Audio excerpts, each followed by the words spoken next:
Tu as placé les étoiles au commencement de l'univers. Alpha. Rien ne peut être créé si tu n'as pas encore parlé. Alpha. Avant qu'Abraham ne fût tué. Oh, Alpha. Mon Seigneur, tu sais comment commencer à faire naître en moi tes louanges. Alpha, Omega. Alpha, Omega. Bienvenue à la cité de la justice en Jésus-Christ, le héritier de la vie éternelle. Shalom. Nous sommes au début du mois d'octobre 2024. Nous sommes dans la cité de la fidélité où Jésus-Christ nous a appelés pour le salut.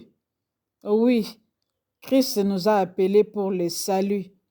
Il a insisté sur cela avec Ésaïe 42, verset 6. Et il a ajouté cela dans le Nouveau Testament avec les Actes des Apôtres, chapitre 13, verset 47. Lorsque nous avons le salut, c'est en ce moment qu'il va faire de nous la lumière des nations pour porter le salut jusqu'aux extrémités de la terre. Avant de connaître le thème de ce mois, nous allons élever nos voix pour remercier l'Éternel, le Créateur du monde visible qu'invisible. C'est lui qui nous a créés à son image, à sa ressemblance. C'est lui qui a fait que nous soyons son peuple, le troupeau de son pâturage. C'est une grâce de lui appartenir, car nous n'avons rien payé, nous n'avons rien donné pour être en vie, pour être en bonne santé, pour écouter, pour voir, pour entendre. Il y a des gens qui sont à l'hôpital, qui ne savent plus manger, ni bouger, ni boire, ni entendre, ni aller à la toilette, qui sont défracturés. Bien-aimés, nous ne sommes pas plus que eux. Élevons nos voix, même si tu es sur le lit d'hôpital, adore Dieu qui t'a gardé, qui a fait que nous soyons son peuple, qui a fait que nous puissions lui appartenir totalement. Pendant le mois de septembre, il nous a parlé, il nous a délivrés, il nous a guéris, il nous a bénis. Nous devons le remercier, le rendre multiples actions de grâce pour tout ce qu'il est pour nous, tout ce qu'il a fait dans nos vies. C'est lui qui nous a parlé, qu'il était le Dieu des œuvres achevées. Et c'est comme ça qu'on a combattu contre la stérilité physique, spirituelle, matérielle, financière, académique et même professionnelle. En Jésus-Christ, nous sommes plus que vainqueurs. Quel que soit ce que nous traversons aujourd'hui, quelles que soient les difficultés, le problème, quelle que soit le peine, le douleur, il a dit, je suis avec vous tous les jours jusqu'à la fin du temps. Je ne vous délaisserai point, je ne vous abandonnerai point. Il est digne d'être loué, digne d'être exalté, digne d'être célébré, parce qu'il est bon et sa miséricorde durera toujours. C'est lui qui nous a parlé que l'homme est comme le pensée de son cœur.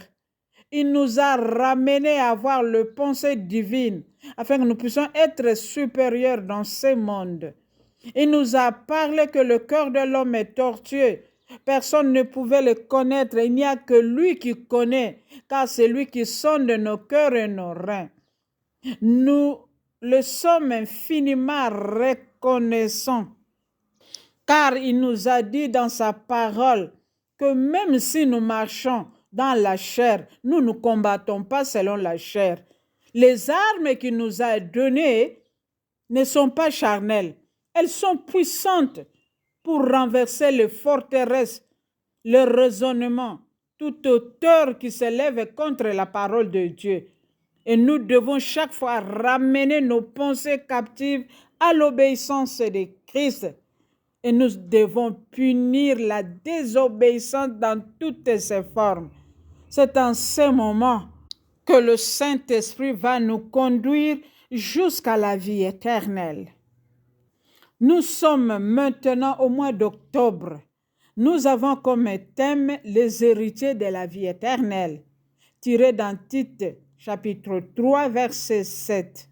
Bien-aimé dans le Seigneur, je voudrais te rassurer par la grâce de l'Éternel que nous sommes les héritiers de la vie éternelle. C'est ici que nous allons introduire aujourd'hui avec comme premier point la définition de la vie éternelle. C'est quoi la vie éternelle que nous parlons chaque jour?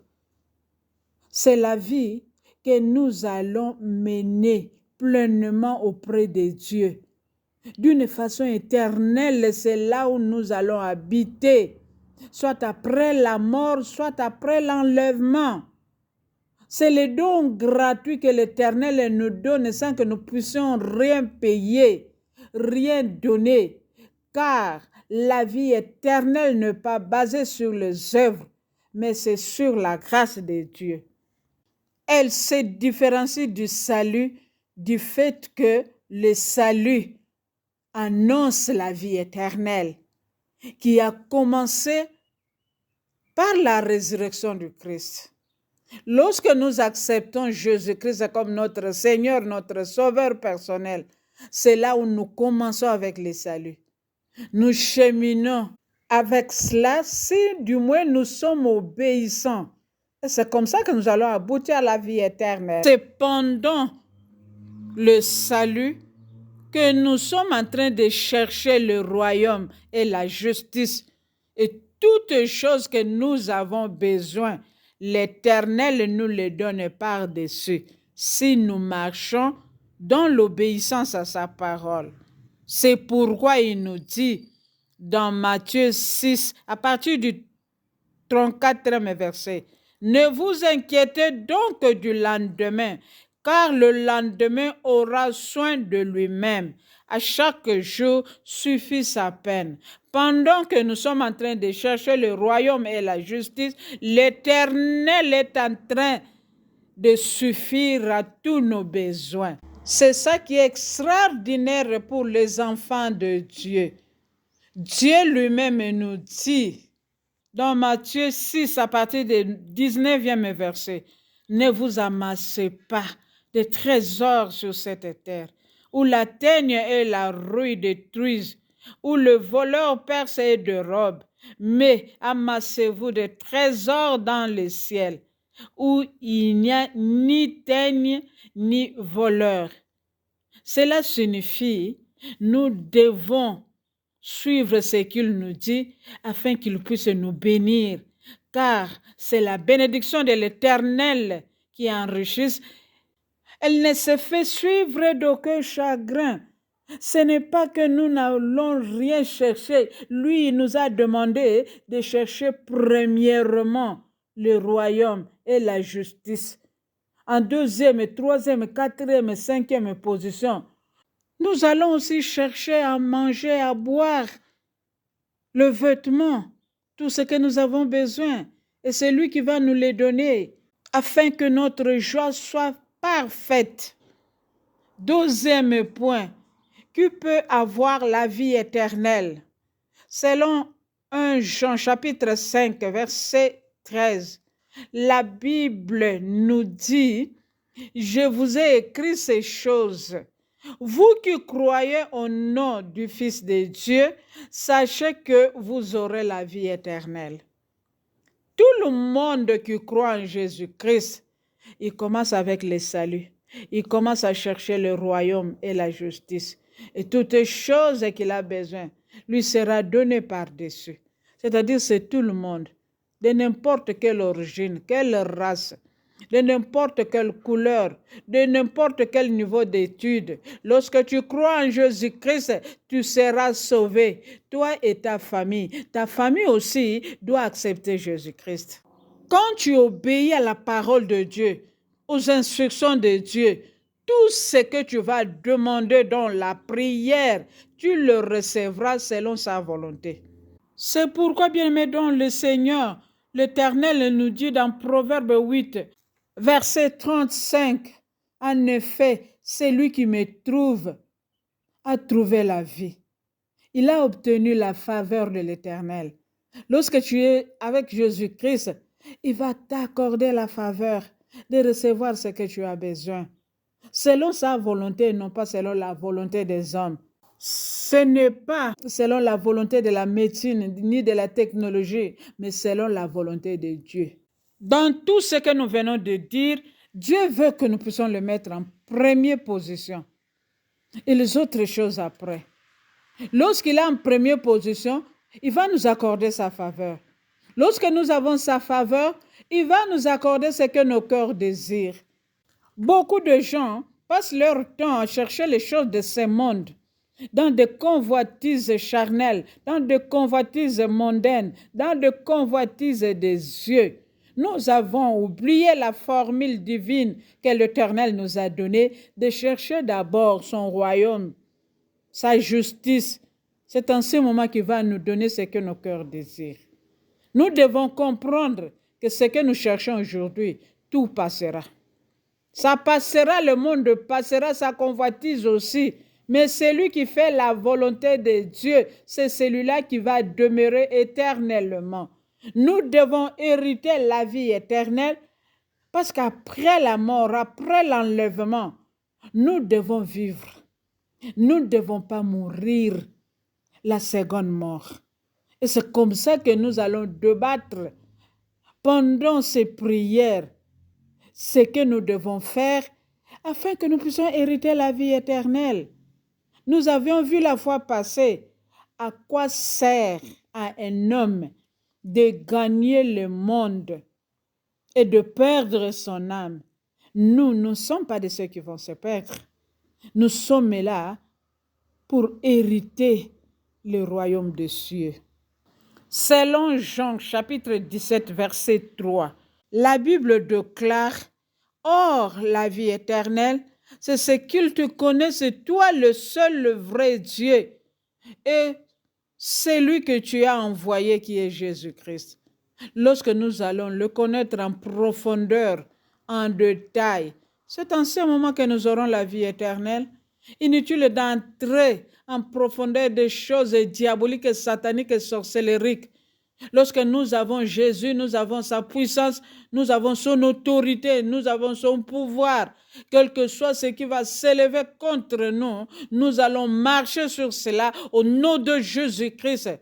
Que ce soit la sorcellerie, la magie, l'occultisme, lorsque ça se présente au-devant de nous, avec le nom de Jésus, avec la puissance du Saint-Esprit, nous allons les écraser. Et cela au nom de Jésus-Christ. Voilà pourquoi est-ce que nous allons chercher à entrer en profondeur avec les choses divines et non pas les choses sataniques. Troisième point, quel est le cadeau que l'Éternel nous réserve lorsque nous allons entrer dans la vie éternelle? Ça se trouve dans Apocalypse 21, à partir du 1er jusqu'au 4e verset.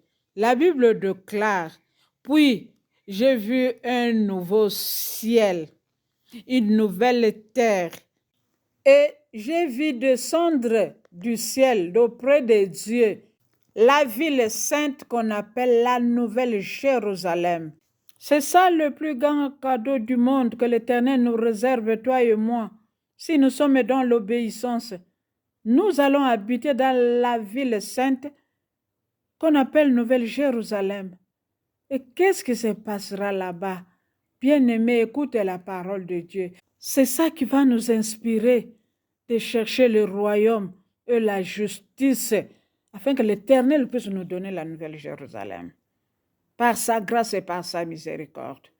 La Bible ajoute dans le verset 3, « Et j'ai entendu du trône une voix forte qui disait, « Voici le tabernacle de Dieu avec les hommes. Premièrement, Dieu habitera avec eux. Deuxièmement, eux seront son peuple et Dieu lui-même sera avec eux. Troisièmement, il essuiera toutes larmes des yeux. Quatrièmement, la mort ne sera plus. Cinquièmement, il n'y aura plus ni deuil, ni cri, ni douleur, car les premières choses vont disparaître. Enfants de Dieu, bien-aimés de Jésus-Christ, nous sommes les aspirants du tabernacle de Dieu, de la nouvelle Jérusalem. C'est là où nous voulons habiter avec notre Dieu. Là où il n'y aura ni deuil, ni cri, ni douleur, ni souffrance, ni mariage. Tout ce qui nous tourmente aujourd'hui, ça ne sera plus là-bas. Car Dieu va faire disparaître toutes choses que nous voyons aujourd'hui. Les assassinats, le meurtre, l'impudicité, l'adultère, l'ivrognerie, l'alcool, tout ce qui est cupidité, corruption, pornographie, même l'empoisonnement. Et nous allons vivre en paix, dans la joie, dans la louange, dans l'adoration. C'est ça que toi et moi devons aspirer aujourd'hui, afin que nous puissions demeurer là-bas. Nous allons vivre la gloire de l'Éternel. Nous serons éclairés ni par le soleil, ni par la lune, mais par la gloire de l'Éternel. Dieu nous rassure qu'il va faire disparaître les premières choses. Et qu'est-ce qui va se passer? Nous allons suivre cela avec le verset 5, et cela au nom de Jésus-Christ. Mon frère, ma sœur, Dieu nous dit dans le verset 5 d'Apocalypse 21, « Voici, je vais faire toutes choses nouvelles, car mes paroles sont certaines et véritables. » C'est-à-dire, il n'y a pas de mensonge, c'est vrai, c'est ce qu'il va faire. Nous devons aspirer à de bonnes choses afin que nous puissions hériter la vie éternelle.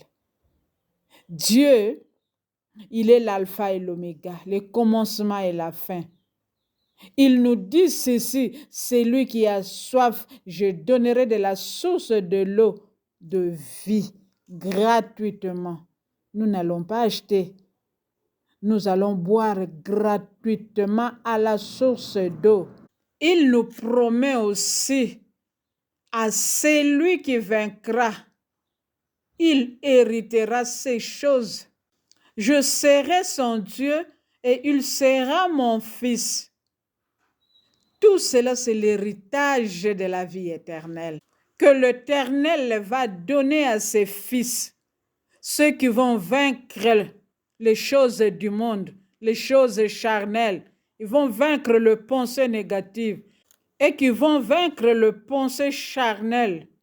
Écoute la parole de Dieu fidèle de Jésus-Christ. Mais pour les lâches, les incrédules, les abominables, le meurtrier, les enchanteurs, c'est-à-dire les sorciers, les magiciens qui font des incantations, les idolâtres et tout le menteur, leur part sera dans le temps ardent de feu et de soufre, ce qui est la seconde mort. Toi et moi, nous devons prendre la décision de ne pas vivre la seconde mort. Parce que nous appartenons à Jésus-Christ, l'homme de Galilée. Il est venu nous racheter des ténèbres, de la coutume de la sorcellerie. Il ne voudrait pas que nous soyons redevables aux choses du monde. Nous devons quitter ces choses, bien-aimés, dans le Seigneur. C'est lui qui vaincra les choses du monde, héritera le tabernacle de Dieu, la nouvelle Jérusalem, où nous allons vivre avec Dieu lui-même, où il n'y aura ni souffrance, ni deuil, ni cri, ni divorce, ni porno. Il n'y aura ni jalousie, ni vengeance, ni dispute, ni querelle, ni méchanceté, ni division. Je suis de telle église. Toi, tu es de l'autre église. J'ai de maisons, de voitures, des avions. Toi, tu es pauvre. Il n'y aura pas ces choses-là, bien-aimés dans le Seigneur. Nous allons vivre la gloire de l'Éternel. Voilà pourquoi est-ce que nous devons prendre la décision de marcher dans la justice et de chercher premièrement le royaume de Dieu. C'est en ce moment que nous allons hériter la vie éternelle. La question est de savoir, est-ce que la nature ne nous enseigne-t-elle pas? La nature elle-même nous montre des choses qui se passent aujourd'hui dans le monde entier. Il y a des guerres et des bruits de guerre. Il y a la famine, il y a les souffrances partout. Il y a le meurtre, il y a les assassinats, il y a l'idolâtrie, il y a des enchantements partout. Nous devons faire le choix, car nous avons vu la fois passée. Je mets au-devant de vous la vie et la mort. Choisissez la vie pour que vous puissiez vivre. Nous sommes là, Dieu nous a donné l'opportunité de choisir la vie en suivant tous les enseignements dans la cité de la justice. Bien-aimé de Jésus, il y a la guerre entre Israël et Liban, entre Israël et Palestine, entre Israël et Iran. Est-ce que la nature ne nous enseigne-t-elle pas?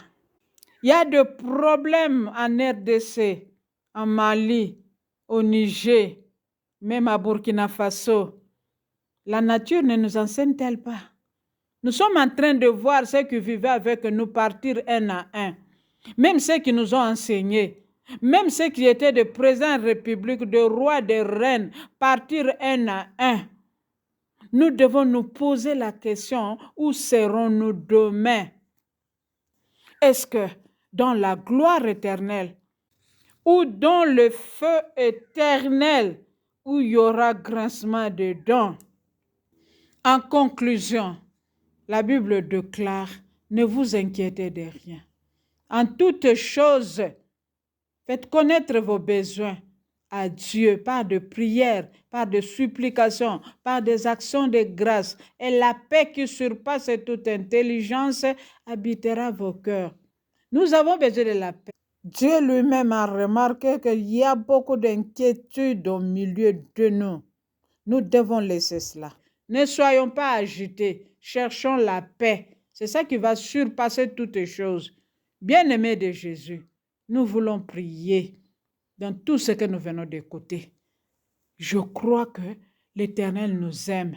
C'est pourquoi il nous rappelle ces choses afin que nous puissions nous préparer pour aller dans la nouvelle Jérusalem, pour vivre la gloire de Dieu. Élevons nos voix pour glorifier notre Dieu, pour son amour, pour sa bonté, pour sa miséricorde, pour ses œuvres envers nous. C'est lui qui nous a envoyé son Fils unique Jésus-Christ, afin que quiconque croit en lui ne périsse point, mais qu'il ait la vie éternelle. Il est bon, il est merveilleux, et sa miséricorde durera toujours. Nous voulons prier. Psaume 139, 23 et 24. La Bible déclare, « Examine-moi, ô Dieu, connais mon cœur et mes pensées. Regarde si je suis sur une mauvaise voie et conduis-moi sur la voie de l'éternité. » Bien-aimés, nous voulons que Dieu puisse nous examiner dans tout ce que nous sommes en train de faire jour et nuit, sous le soleil. Est-ce que nous sommes dans la bonne voie ou la mauvaise? Si nous sommes dans la mauvaise, nous allons nous repentir. Nous allons demander pardon. Nous allons nous séparer de ces choses qui nous conduisent à la mort. Et cela au nom de Jésus-Christ. Que l'Éternel, par sa grâce et par sa miséricorde, puisse nous conduire sur la voie d'éternité, car c'est là où nous allons vivre éternellement en présence de notre Dieu. Nous serons son peuple et il sera notre Dieu. S'il y a des choses à renoncer, nous allons renoncer, car la grâce de Dieu consiste à renoncer aux choses mondaines, aux choses charnelles et à toutes sortes de convoitises dans nos vies. Deuxième point, Apocalypse 21, verset 8. La Bible déclare, « Le lâche, les incrédules, les abominables, le meurtrier, les impudiques, les adultères, les enchanteurs, les idolâtres et tous les menteurs n'hériteront pas la vie éternelle. Leur part sera dans les temps ardents de feu. Bien-aimés, toi et moi, par la puissance du Saint-Esprit, par l'autorité du nom de Jésus, nous allons refuser d'être parmi les abominables, parmi les incrédules, parmi les lâches, parmi les adultères, les meurtriers, des assassins. Nous allons refuser, nous allons renoncer au nom de Jésus-Christ. Nous sommes le temple du Saint-Esprit. Nous refusons d'être dans le temps de feu ardent. Nous refusons cela au nom de Jésus-Christ. Que le feu du Saint-Esprit puisse se consumer. Tout ce qui est marque, point de contact, point de repère, tout ce que le diable utilise pour nous connecter à lui, afin que nous puissions aller avec lui dans le feu ardent. Que tout cela soit consumé par le feu dévorant, et cela au nom de Jésus-Christ. Troisièmement, la Bible déclare dans Ecclésiaste 2, verset 18, « J'ai haï le travail que je fais sous le soleil et dont je dois laisser la jouissance à l'homme qui me succédera. » Bien-aimés, je venais de parler de cela. Nous ne savons pas ce que nous nous donnons corps et âme aujourd'hui sans connaître Dieu, sans mettre Dieu en première place. Jour et nuit, nous cherchons la jouissance de ce monde que nous allons laisser demain. Peut-être à un sage, peut-être à un insensé qui sera maître de cela. Bien-aimés, nous allons renoncer à tout ce que des convoitises mondaines, tout ce que des convoitises de la chair qui nous amènent à oublier Dieu. Refusons cela au nom de Jésus-Christ. Tout ce qui est plan de l'ennemi, projet de l'ennemi, complot de l'ennemi, qu'ils ont fait pour que nous ne puissions pas être branchés à la parole de Dieu, nous ne puissions pas être branchés à notre Seigneur. Nous effaçons, nous annulons, nous déprogrammons, et cela au nom de Jésus-Christ. Je refuse d'être insensé, car j'ai été racheté à un grand prix qui est le sang de Jésus-Christ. Quatrièmement, la Bible déclare dans le verset 22 d'Ecclésiaste 2 que revient à l'homme de tout son travail, de la préoccupation de son cœur, qui est même l'objet de ses fatigues sous le soleil. À partir de maintenant, je prends la décision de chercher premièrement le royaume et la justice de Dieu, afin que lui puisse me donner toutes choses par-dessus. Je renonce à toute préoccupation diabolique et satanique, la préoccupation mondaine. Je refuse cela dans mon cœur, et cela au nom de Jésus-Christ. Je voudrais être branché à la source d'eau vive qui est Jésus-Christ, afin de recevoir gratuitement la vie éternelle, et aussi afin d'hériter toutes les choses qu'il m'a promis. Au nom puissant merveilleux de Jésus-Christ, Shalom.